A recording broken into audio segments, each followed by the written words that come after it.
asalaamaaleykum suñu mbokk internet KS TV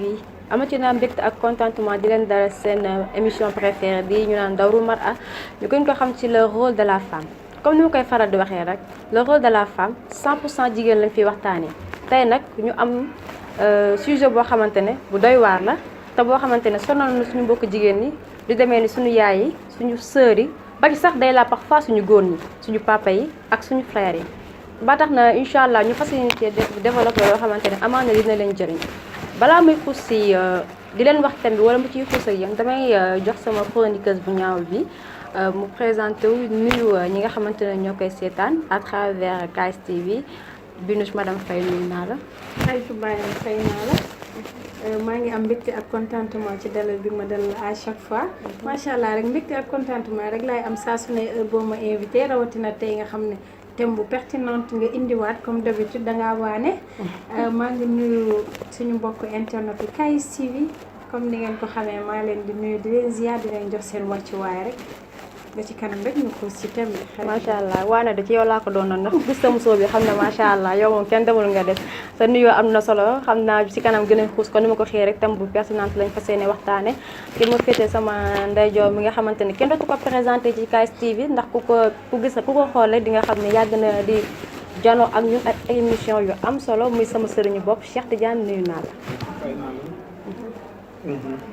macha allah kon comme ñu ngi ko waxee rek sama sëriñ maa ngi lay ziar bu baax a baax kon li ma leen ko waxee woon sànq rek mooy émission bi nga xamante ne yéen moom ngeen soxla muy Dawru Mar'a tey ñu fas yéene waxtaane leen li nga xamante ne nit ñi dañ koy soxla muy lan nganale tey nganale ku nga xam ne fi mu toll nii lëmb leen dëkk bi lool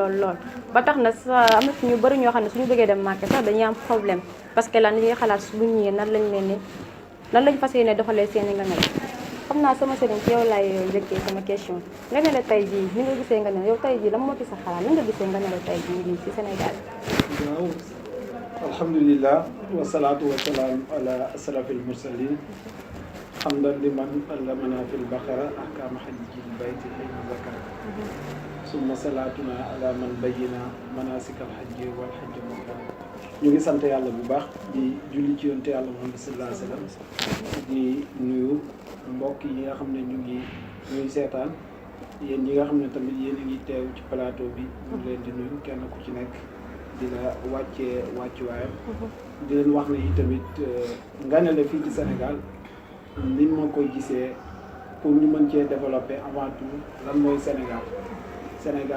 nganale la jóge ak moom mooy lan nganale buñ ko waxee su ma juumut mooy nit ku jóge aji màkk ñu di ko ganale waaw bu dee nganale boobu de ci ñun li ñu gis fii ci réew mi donc nganale bi nga xam ne dañ koy programmer booy dem da nga koy waajal waaye boo xoolee objectif bi dëgg li ko gën a tax a jóg mooy kenn ku ne wane ci sa bopp kenn ku ci ne puukarewu ci nganale bi fii ci réew mi ci gàttal daal man noonu laa ko gisee incha allah. macha allah li nga développé am na solo maanaam su ma déggee li nga wax. jamono ji li ñuy nganale mooy ab pool lañ ci jiital. est-ce que tey yi nganale c'est forcé est-ce que farata la. waaw xam nga loolu bu ñu laajtee nganale. ndax farata la wala du farata déjà dañuy dugg ci mbiri religion. ndax religion mooy ne lii farata la bu ñu waxee farata ci diine. mooy lii force nit ki da nga ko war a def.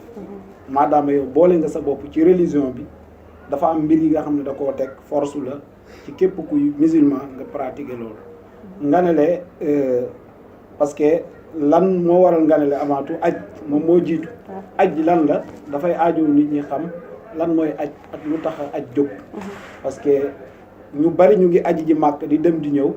waaye dañ ko def ko mu ngi mel ne benn visite rek nga dem ci benn dëkk bu am valeur bu ñëpp a bëgg a di dem nga dem foofu jëlee naa fa zam-zam jëlee naa fa nangam nga ñëw nettali ko nit ñi day mel ni nit ñi loolu la ñuy gën a jox important ka aj moom booy aj ji sax loolu lañ lay laaj aj nag avant ñuy ñëw ci nganale bi aussi ndax farata la wala du farata d'abord ñu xam aj lu ko tax a jóg parce que lépp lu jullit di def ci diineem dafa am lu ko tax a jóg buñ duggee ponki l'islam bi dañuy ne juróomi ponk moo am ponki l'islam yëpp boo ko boolee juróom la bi ci njëkk mooy nga ne ashhadu an laa ilaaha illallaah wa anna muhammadan rasulullah nga fas ci sa xol ne amul kenn ku ñu war a jaamu ku dul yàlla kenn la moo bind lépp lu existe lépp lu am lépp lu jot wërsëgal yàlla moo la ko wërsëgal beneen sens bi mooy Muhammad sallallahu alayhi wa sallam nga gëm ne yàllaa ko yónni nga gëm ne moom lépp lu génnee ci làmmiñam information la bu mu jigee ci yàlla wax ko nit ñi kon nag première ponk ci diine day doon li nga xam ne da nga koy fas ci sa xol da nga koy gëm mais am na li nga xam ne ci diine du cadre gëm-gëm rek du doy mais lu ñuy pratiquer la am na ci biir diine aussi li nga xam ne ay jikko la ay moral da nga ko war a jikkoo lii la bëgg nga mel ko ak lii mais aj dafa bokk ci ponk yi nga xam ne lu ñuy pratiquer la ñu koy tuddee ibadat parce que bu ñu ñëwee julli lu ñuy pratiquer la yaa ngi dégg beneen mooy joxe asaka mooy ñetteelu ponk bi lu ñuy pratiquer la mooy woor weeru koor lu ñuy pratiquer la aji màkk tamit noonu la mel te aj farata la ci nit ku ne dundam boo nga def ko ci kaw boo ko mënee boo amee alal bi am wér gi yaa ngi dégg war na ci yow te amoo benn bor war na ci yow nga aji ji mais aj benn yoon mooy farata bi kon nag aj ni julli nekkee jaamu yàlla woor nekkee ko jaamu yàlla asaka nekkee ko jaamu yàlla noonu la aj doone jaamu bi yàlla kon nag ñiy dem bu fekkee da nga am yéene visite damay dem naa màkk parce que ñu bari yéene boobu lañ ciy am bu fekkee ne noonu nga demee lu ñuy tuddee xajjul mabruur mooy aj bu ñu nangu pour nga am ko du yomb waaye bu fekkante ne yow xamal am nga information ne aj jaamu yàlla la daf la war comme ni la julli waree ni la woor waree kon nag booy dem aj ji di nga laajte lan la ci religion wax waaw boo ñëwee tamit di nga ci laajte lan la ci religion wax mais fii ci Sénégal dañoo jël aj def ko benn mbir mi nga xam ne ku fa dem ku ne rek ñu tàppal la benn garaat di la waxee ajaratu wala alxaaj loolu bu ñu la ko waxul sax nga mer kon day mel ne aj ci objectif Sénégal di ci ëpp bu ñuy wax majorité bi la ñuy wax day mel ne kon da nga cee dem rek pour ñu takkal la benn médaille wala takkal la benn garaat fekkante demewut noonu benn jaamu yàlla la bu la war boo ko defee ba pare da ngaa war a tiit ci sa bopp ndax yàlla nangul na ma ko wala yàlla nangul la ko li nga xam ne benn yoon la war kon nag loolu moo tax ñu wax ne aj ci boppam farata la jullit bu dee war na koo xam ginnaaw boo ñëwee nag li war ci yow tout mooy nga sukkalaat yàlla li war ci yow mooy nga defaru ci nan ndax dem bi ngay dem di jaamu yàlla lan nga ci jublu jaamu yàlla bu nit di def am na lu ñuy wax objectif yàlla bu muy wax ci koor dafa expliquer la'allakum tattaqun boo leen ko defee xëy na ngeen jëlee ci ragal yàlla bu muy wax ci wàllu julli dafa ne inna salaata tanha anil fahsha wal munkar wala zikrullahi akbar dégg nga julli dafay dindi ñaawteef ak lu ñu sib kon nag noonu la tëddee ci asaka noonu la tëddee lan ci aj kon aji màkk lu ko tax a jóg mooy laabal jikko nit ki beesal ngëm-ngëmam delloo nit ki ci boromam kon nag nit ki bu fekkee dafa ñëw delluwaat ci réewam dëgg-dëgg ni ñu ko war a nganelee dëgg-dëgg mooy moom ci boppam bu ñëwee mu fexe mboolem ku mu amaloon problème mu fexe jéggalu ko yaa ngi dégg mboolem ay rëcc-rëccal yi mu doon def mu fexe xool nan la koy bàyyee kon dëgg-dëgg nganale ci aj nit ki moom mooy nganale boppam mooy mu amaat beneen préparation xam ne moom aji na màgg dem na barab bi nga xam ne moom la yonent bi nekkoon ñëw na war na am benn jàngat bu mu ci amaat waaye nekkut de da ngay dajale doomu aadama yi yaa ngi dégg ñii di xotti ay piis ñii di génnee seeni alal pour lan nga ci namm pour bégloo ñenn ñi ak xalab ñenn ñi mooy samay noonu dinañ xam tey man maay kan yaa ngi dégg bégloo ñenn ñi mooy ne man dem naa màgg sa soppe yi di puukaréew ngir lool kon nag bu fekkee ci cadre googu ñuy def loolu wax dëgg fa yàlla du farata du sunna du lu ñu sopp sax pilis lu xaraam la jullit waru koo def wasalaamaaleykum macha allah defe naa mbokk internet KS TV dégg nga li nga xamante ne moom la Serigne Cheikh développé ci wàllum dugg na tuuti ci aj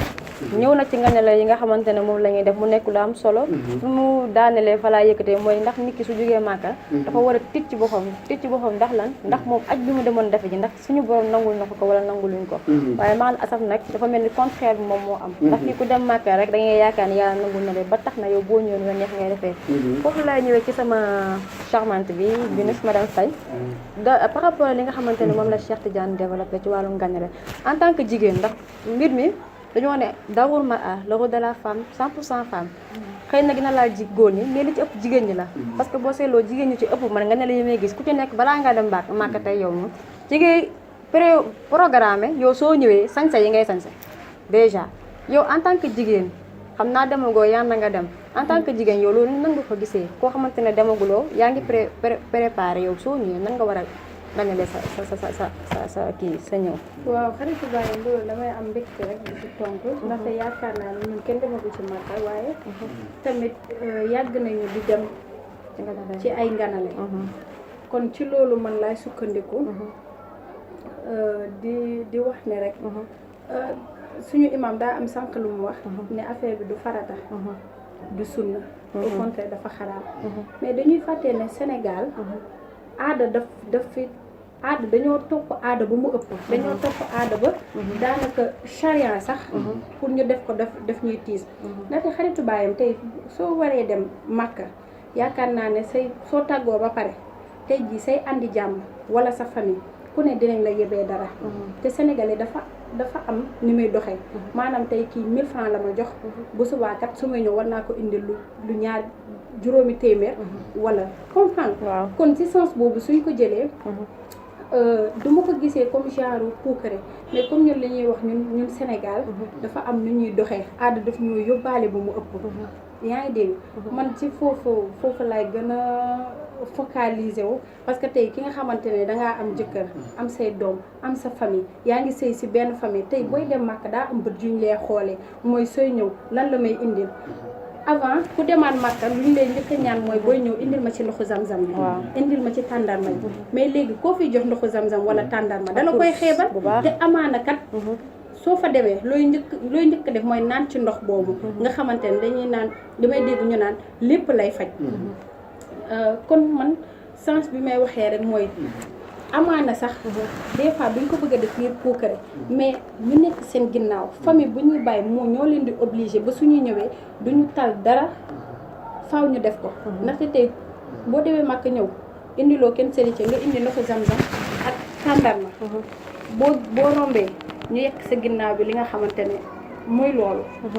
man daal foofu laa ko focaliser maanaam nit ñi tey ñoom ñoo tax comme li ñuy wax jamono moo changé kon faaw nit ñi changé jamono moo changé wala nit ñi ñoo changé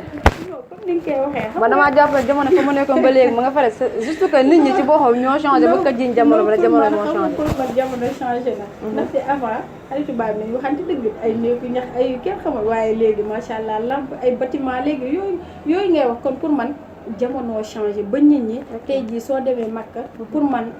comme ñoom li ñu leen di wax amatoo droit ñëw rek indi ndoxu zam-zam maanaam ndoxu zam-zam bi ak dañ koy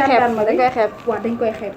te tey sooy dem say andi jàmm wër la dëgg la ku ne sànni la say juróomi téeméer wala ku ne sànni la say junne yóbbal rus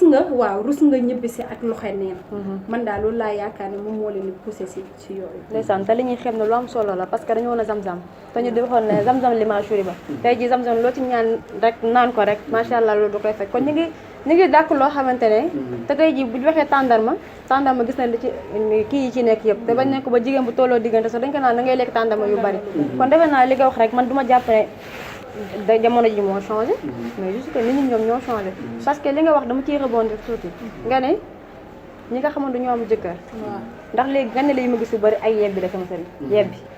xam nga xew lañ daan gisee yebbi ku am doom wala ku am jëkkër waaye léegi xew yi nga ne la yi da ngay teg yaa ngi dégg junus joxoon na ma 5000 man fu may ñëwaat ak yow mooy ñu bari léegi li ñuy tiit mooy nga yow tàgguma ne ma da ngay dem màkk ndax maa ngi xalaat na ma ba may dem màkk am na loo ma joxoon yow yaa ngi dem kon le plus laa la war a jox loolu lan moo ci sa jàngat man moo def dama bëgg naa li ci sama jàngat à chaque fois personnellement li ci sama jàngat dama jàpp ni mooy réer la ci beneen sens bi mooy lépp loo gis rek dafa am loo ciy jiital tey jii bu fekkoon da ngaa jël oto faaw nga wut ku ko mën a dawal dégg nga fexe mu dawal ko xam nga aada mooy habitude rek li nga xam ne nit ki dafa yàgg di ko def miin di ko def li ñu miinoon mooy yéeg ay sareet yéeg ay voiture ak leneen mais bi avancement amee ba ñu gis yeneen waruwaay yu bees xam ne lii moom mooy li gën dañoo bàyyi la de wut ki nga xam ne mën na koo doxal normal ñu jox ko mu doxal ko exemple boobu boo gisee ma joxe ko dama koy joxe ci cadre religion parce que aada l'islam fii la ko fekk donc am na aada yi nga xam ne l'islam ba mu ko jàngatee xam na ne lii dëppoon ak yoon mu saxal ko am aada yi nga xam ne mu fekk ko fi dindi ko am leneen lu mu teg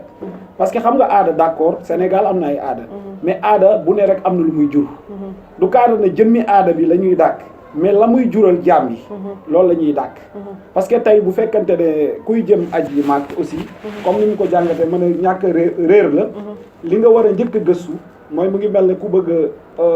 am oto bu bees mënoo dawal lan ngay njëkk a gëstu mooy chauffeur bu ko xam am ay kayit yu wér mu di la ko dawal kon xel nangu na ne boo amee oto bu bees te mënoo dawal lan ngay wut mooy chauffeur bu mën a dawal kon tey ji bu fekkee ne yow da ngaa bëgg a aji màkk aj ndax mbiri aada la déedéet du aada aj lan la diine la comme nag bu fekkee lépp li nga xam ne dafa dugg ci diine rek da ngay xool ki nga xam ne qualifié na ci diine nga laaj ko nu ñuy aje yaa ngi dégg bu la ko wanee ba pare boo ñëwee nan nga war a doxale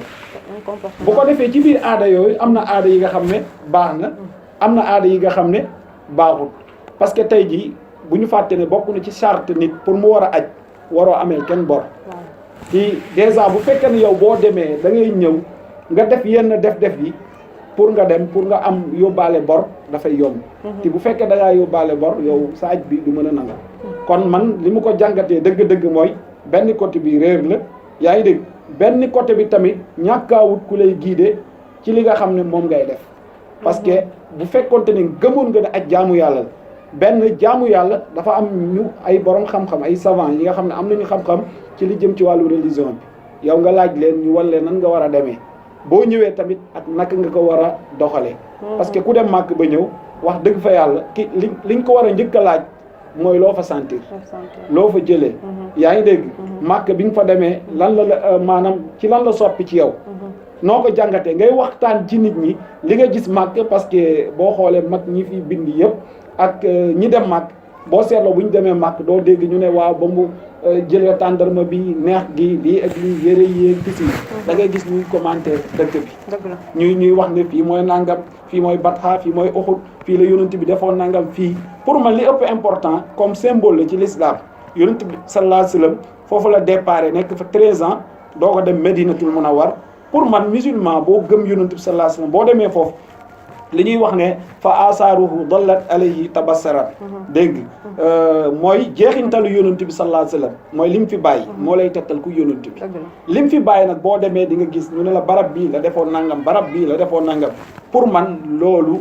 moom mooy yóbbal bu am important parce que xayru zaad mooy taqwallah yaa ngi yóbbal bu gën mooy ragal yàlla kon dëgg-dëgg ku dem aji ji màkk ziyaaraale Seydina Muhammad sallallahu alayhi wasallam booy ñëw yóbbal bi nga war a andi avant tout mooy lan ragal yàlla mooy la li nga fi gis jikko yu ñu la xamee woon nga soppeeku ci loolu dina attirer nit ñi ñu xam ne kon aj am na important moo waral nga faral di dégg benn terme ñu di ko utiliser ñu ne màkk dem màkk soppiwul jikko da ngay dégg nit ñi di wax noonu mais bu fekkonte ne conditions yi nga xam ne sariya moom la teg dëgg-dëgg nit ki bu ko toppoon kon war nañoo mën a wax ne dem màkk war naa mën a soppi jikko waaw lu tax mu war a mën a soppi jikko ndaxte jaamukaay yàlla la te jaamu yàlla boo def rek dafa am fu mu lay génnee am fu mu la àggale kon ni mu ko jàngatee mooy nit ñi dañoo réer ci beneen sens bi mooy laajuñu ku ñu war a laaj ci mbir moomu dañoo def li nga xam ne moom mooy la teey seen bakkan dëgg la waaw parce que li nga wax ne jaamu yàlla dafa am lu muy def ci yow parce que dañoo ne woon inna salaata tanhaa anil fahshaa'i wal munkar kon léegi soo toppee loolu noonu parce que tamit dem Màkka boo fa demee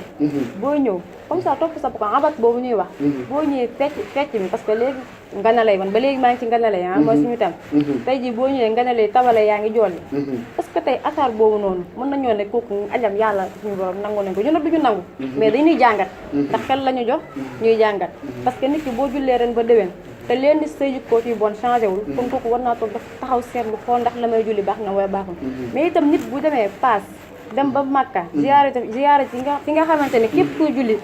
am nga yéene dem fa ñëw na nga menoon soppeekuwul est-ce que kooku mën nañu am njort bu rafet na yàlla nangu na ko waaw xam nga li waxkat bi waxoon rek dafa ne allahu yaxkumu sarair yaa ngi dégg al abdu yaxkumu zawahir innama allahu yatawalla sarair nee na jaam ji moom li mu mën a tënku frontière bi ko yàlla yamloo mooy ci li feeñ la mën a xool moom mu juge nit ci li feeñ parce que moom dimension boobu la jaam ji toll yàlla moom li nëbbu yàllaa ko xam waaye nag bu fekkee dañoo tënku ci li feeñ ndax pour man yàlla bu nangoo aju doomu aadama ragal yàlla la lay yokk kii dem na màkk aji na yàlla nangu na aj bi kon kooku nangu googu ci fan lañ ko mën a teg mooy ne moom mu ngi toppaat ay ndigal yàlla di bàyyi tere yi ndax parce que objectif u aj mooy loolu mooy nga jëlee ci ragal yàlla nga gindeeku ci kon nag bu fekkee ne nit ki dem na aji màkk ñëw ñu koy nganale ñu xool jikkoom soppeekuwut ñu xool jaamu yàllaam soppeekuwut ni mu meloon loolu la mel kon xel lan lay wax kii lan la jëlee màkk bi muy dem nii la meloon yaa ngi dégg te ba mu demee màkk dara soppeekuwul ci moom kon dafay tettal ne màkk amul lenn lu mu ko jariñ kon loolu moo lay tettal ne ci ñun suñu dimension bu ñuy àttee ñun mënuñoo considérer aj boobu yàlla nangu na macha allah mu nekk lu am solo binu par rapport à li nga xamante ne moom la Serigne Cheikh wax man li may ñëw ak yow mooy lan moo nekk différence entre aj nga ne le auparavant suñu maam yi du ma wax suñu yaay parce que suñu yaay amaan na ba ñëwee màkk yàggul aj yi nga daan dem ak yi aj yi nga nekk di dem nii est-ce que même déggal ma naan aj sax nga ne la yi nga daan dem ak nga ne la yi ngay dem léegi nii est-ce que am na différence bu bari am na suñu différence moom ñaar waaw xaritu baayam yaakaar naa ne comme ni ma la ko waxee woon sànq avant ak léegi du benn lu bëri yokku na ci avancement am na ci avancement côté positif wala négatif positif ak négatif yi ok ñaari côté yëpp parce que sànq waxoon naa la ci samay wax avant tàndarma rek lañ doon indi comme Serigne mais nga ne lee avant tàndarma lañ doon indi ak ndoxu zam-zam comme Serigne ak ay kol ak i kurus loolu lañ daan gis auparavant ak sa jaada mais jamono jii léegi ku dem ci ganale xam ne du nganale kese nganale plus est-ce que doon nañu ñoom ñoo bëgg a sonal seen bopp moo tax ma ne la nganale plus moo am amaana des fois du changer seen bopp mais jamono nu mu tëddee la xaritu baayam avant gisoo benn famille doon sonal gorom ci ay affaire alal mais jamono ji léegi moo yàqu ndaxte ku dem Màkka moom laa la wax sa famille séntu nañ ci yow lu bëri li nga xamante ne tamit nit ki war naa def loo xamante ne munu ko tey dem naa Màkka bien vrai que ni sama famille dañu bëgg nangam ak nangam mais man mënuma ko est-ce que war naa mën a lor sama bopp pourquoi may ñëw ak yow foofu jigéen la nga jigéen nga te la plupart jigéen ñi ñoom ñoo dugg ci yoo xamante ne après da leen di créer ay problème parce que tey jii ñëw naa par la force man bi ne sama goro la te kon dama ko war a am na ñoo xamante ay or la ñuy joxe léegi yow bor boobu noonu nga xam ne mënoo ko est-ce que yow war nga koo mën a teg sa bopp non xaritu bàyyam des fois comme li ñuy wax neexal sa sëy jar na lu ne ba jigéen Màkka joxe lu amul parce que goro yi mayatuñu seeni goro yu ndaw yi jàmm famille bi tamit mayuñu leen jàmm yow su la leeree ne boo jógee màkk ñëw defoo fa dara te sa sëy du neex da lay jaral nga lebbi parce que yow xam nga ne yow sa sëy la ñor te des fois dañuy bàyyi ba jeune fille bi am fa âge yu bëri nga xam ne mënatul dem fenn fudul ci biir kër gi ak njabootam ñu soog koo teg daan yooyu famille bi teg ko daan yooyu maanaam boo ñëwee tey amoo dara loo indi sa famille lu dul ndoxu zam-zam ak kurus ak sa jaada pourtant dañ koy xeeb de waaye ku am soxla daal di nga teg sa jaada teg sa kurus ñaan sa ndoxu zam-zam am na feebar yi nga xamante ne sax dañ leen a indil ma ndoxu zam-zam ma ñaanal la si wax xaritu baay yooyu ñuy xeeb noonu mais xale bu jigéen bi wala ujaaj bi comme niñ koy waxee bu xasee ba jógee Màkka balaa muy dem sax la ko ku goro ki di woo naan ko indil ma lii ak lii te doo dégg dara fu mu ko ne indil ma ndoxu zam-zam boobu boo leen indilee sa ndoxu zam-zam léegi ndoxu zam-zam daal la ma indil fa lañ koy teg maanaam dañ kaa xeet ba nga xamante ne yow pour neexal sa dund comme xam nga ne fee bi nga fa demee comme li ñuy wax rek yàlla xam ne lu nekk ci xol yi xam nga ni mënoo ko moo tax nga war a def loolu nag mais tu es obligé nga def ko parce que waa kër gi mayuñu la jàmm te xam nga ne boo fa indiwul dara yow sa kër dootul neex amaana sax am na nuñ fay demee ba génnee la ci biir kër gi léegi yow nag dara du la ko jaral foo jaar di nga leb foo jaar di nga àbb say mbokk dinañ ñëw yow daal di nga leen a teral heure boo leen teralee moo leen may jàmm soo leen teralu doo am jàmm teral leen nga am jàmm. man de xam naa ne ginaa yéex a dem Màkka ndax yooyu mbir moom ma dox dëgg neex yàlla amaguma mënaguma ko xam naa mbokk internet doo am genre fan yooyu. mbokk internet KS TV yéen a ngi ba tey ci seen émission préférée bii di Dawru Mar ci seen thème bu am solo bi ñuy waxtaane ñu leen lu du wàllu nganale tey nag moo ngi tax a wax ñi nga xamante ne tey jii boo jógee Màkka yaa ngi xalaat yan sëriñ nga war a jox sa waa famille ba tax bu ñu mer waaw tey loolu ma nekkoon suñu thème dafa mel ni waxtu bi mi ngi ñuy dab duñu def lu wax suñu sëriñ rek mu wax ñu lan lay tëjal mooy mot de la femme ak lan lay conseil ujaaj ñi nga xamante ne ñu ngi jóge Màkka muy di ci góor di ci jigéen parce que ñoom ñëppay dem Màkka góor ñi dañuy dem jigéen ñi dañuy dem ndaw ñi sax léegi commencé nañ di aji ca bañee ndaw parce que dañ naan aji Màkka mag la mais man je trouve que ni même boo nekkee xale ci la gën a neex léegi yow lan ngay conseil ñi nga xamante dañoo jóge Màkka. waaw man li may tëjee mooy li Yonent bi sallallahu alayhi wa sallam wax di bëgg naa mboolem askan yëpp ñu bàyyi ko xel ndax kooku la yàlla yónni ci ñun beneen discours boobu mës a déglu te bu dul discours am bis dina ñëw nga rëccu ko Yonent boobu nag sallallahu alayhi wa sallam dafa wax ne laa taa'ata li maxluqin fi ma'siyatil xaaliq nit ki waroo topp mbindeef li mu bëgg ba nga ciy mooy yàlla suñu borom kon bu fekkee ne yàlla bëgg na jaam ji bëgg bàyyi li jaam ji bëgg nga nekk ci li yàlla bëgg bu fekkente ne nag jaam ji dafa bëgg yàlla bëgg yow nga bañ jaam ji mere la nga nekk ci li jaam ji bëgg bàyyi ci li yàlla bëgg ëllëg di nga bëgg yaa ngi dégg dugg àjjana yàlla xañ la sa bëgg-bëgg kon nag li may njëkk tëjee kàddu gi mooy laa taa'ata li maxluqin fi ma'siyati xaaliqi nit bu ko mbindeef jaral ba muy mooy boromam ndax ëllëg kenn mënti jëriñ kenn lu mooy yàlla mi bindu jaam beneen côté bi mooy aj ci boppam ak ñu koy def li ma leen ciy conseillé lenn la mooy képp ku yàlla dimbali nga aji ji màkk na nga jël sa bopp jàpp ne nekkatoo nit ku ndaw ndax bokk na ci ponk yi yàlla utiliser baatu li man istata ñeel ku ko man aj ci la bokk li tax yàlla wax ko nag dafa xam ne lu jafe la te nekkul ne yàlla ñëpp la koy jagleel ndax Yonent bi sallallahu alayhi wasallam sax benn aj la def dégg nga kon yàlla bu la dimbalee ba nga dem aji ji war ngaa xam ne yàlla jagleel na la lu mu xañ ñu bari te ñu bëggoon ko bu yàlla jagleel nag lu mu xañ ñu bari te ñooñu bëggoon ko yow da ngaa war a delloo yàlla njukkal delloo ko njukkal mooy nga jubluwaat ci moom nekkaat ci lu mu bëgg di gëstu ay waxam di gëstu ay nitam yi bu ko defee nga dal di sóobu ci yoonu yàlla bi ndax nga mën a nekk ci li nga xam ne moom la yàlla bëgg ci yow ndax dëgg-dëgg loolu mooy delloo yàlla njukkal te loolu mooy sant yàlla mooy ginnaaw bi mu la defalee nga nekkaat ci ay li nga xam ne moom la diggal boo ko defee di nga am yokkute ci li feeñ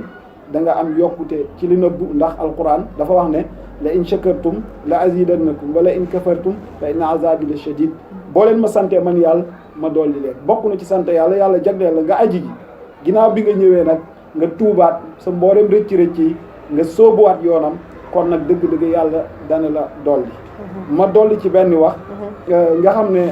ki ko wax Cheikh al Islam Alhaji Ibrahima Niass yàlla daf koo dimbali aji na lu bari mat na 23 fois def na ko demaat bay 23 fois heure bu waxee rek day ne wa jitu ka ànd ni maa jitu heure bu ma ñëwee màkk day mel ni musuma faa dem ndax léppay beesaat ci man ba muy tëj ci benn waxam ci looloo tax ma gën kaa andi dafa ne 19e ajam dafa ne ko ateytuka tis an summa asran wa innani ateytuka fa hazihi fahdini la tatarabbus yow yonente bi ñëw naa ci yow 19 fois ñëw naa ko ci yow waaye lenn rek laa soxla fahdini jubal jub rek moo ma andi fi yaa ngi dégg kon nag dëgg-dëgg bu fekkante ne ku aji lu toll 19 fois ci lenn rek la doon sàkk muy njub te njub du dara lu mooy tënku ci li nga xam ne moom la yàlla bëgg bàyyi teral kon nag li may lancer message mooy képp ku yàlla dimbali ba nga dem aji ji na nga fexe sàkku foofu njub na nga fexe delloo yàlla njukkal nga xam ne yàlla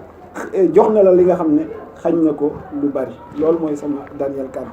macha allah am ni nga tëjee am na solo lool muy li nga wax nit ki moom njub yàlla ku lépp ku yàlla may njub rek desalu la dara muy lu am solo kon damay ñëw rek ci binu lan ngay tàggatoo ak lan ngay conseillé sa mbokku jigéen ñi surtout ci ñoom laay gën a focaliser wu parce que jigéen dafa bëri dugg bëri génn te ci ay kàddu yu Cheikh wax na lu am solo ndax yow da ngay xool di neex nit ñi di ko def te nga bàyyi tere yàlla suñu borom bi ndax am na yenn yu bëri yoo xam ne sëgam ki ñu sàkk teguñu ñu ko pourquoi mbindeef nga nangu mën la koy teg kan conseil ngay jox say mbokku jigéen waaw dëgg la xaritu baay maa ngi remercier bu baax imam ci leeral yu mu indi tey macha allah yaakaar naa ni ku déglu tey suñu émission rek dina si jëlee jàngat yu bëree bëri waaye xaritu baay mi yaakaar naa comme ni ma koy waxee rek xam nga des fois aussi da ngay jël lu nit ñi bëgg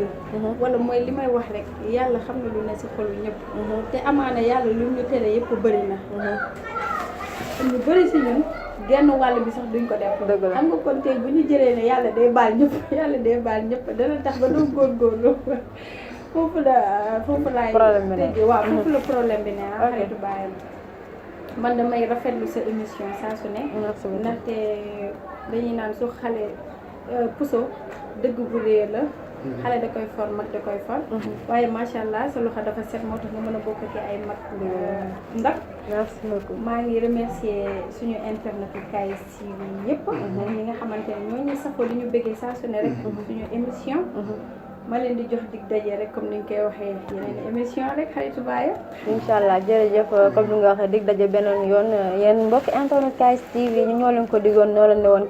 génération autrement tey nañ ñu autrement parce que bu ngeen gisee Dahru Mar à chaque fois jigéen ngeen daan gis ñu toog tey macha allah ñu invité koo xamante ne kilifa wu mag la xelam nàcc lool ci li nga xamante ne moom lañ doon waxtaane tey ji yaakaar naa ne lépp loo xamante ne wax nañ ko fii dégg ngeen ko te amaana dina leen neex aussi parce que nga ne la moom dafa nekk loo xamante ne ñun kii bi ñun ñi nga xamante ne ñuy ci jeunesse bi surtout daf ñoo sonal ndax tey jii boo déggee sax sa yaay dem na Màkka wala sa maam yow mi nga xamante da ngay dem da ngay am xool lan laa koy yóbbu ñoom yow balaa ñu la jox sëy ca da ngay bëgg yow yóbbul ko ba pare kon defe naa lépp luñ fi wax du pour jàngal leen déedéet kon nu ma koy faral di waxee rek fa zakir la ñuy def fay na zikra tanfa'ul mu'minin dañuy fàttali rek waaye ñëw ñu fi pour jàngal kenn parce que bu dee wax rek mënuñu fee wax loo xamante ne waxuñu ko woon kon dañuy wax rek li nga xamante ne duuf na ci nag bi xajul ci cin bi fa lañu yemale suñu kàddu lépp loo xamante ne jub na ñu sante ko suñu borom xam ne ci mbaaxu yàlla la bu dee lu dëng nag alkamaalu lillah nit matul ba tax na fu mu toog di wax rek ab mate dem dafay daal di feeñ di leen remercier bu baax sama sëriñ ci déplacement bi xam naa ne occupé nga bu baax waaye bàyyi nga li nga jàppoon lépp ñoo teg suñu ak yow binut macha allah ma dem fay kontaan naa bu baax chaque jour di jàkkaarloo yow ci sama plateau Dahru Mar ak sama technicien bu ñaawul bi macha allah ak sama caméraman sama ñoom daal macha allah équipe technique bi yëpp ñu ngi leen di gërëm di leen jaajëfal bu baax ci seen taxawaay xanaa rek di leen jox dig daje ba beneen yoon incha allah.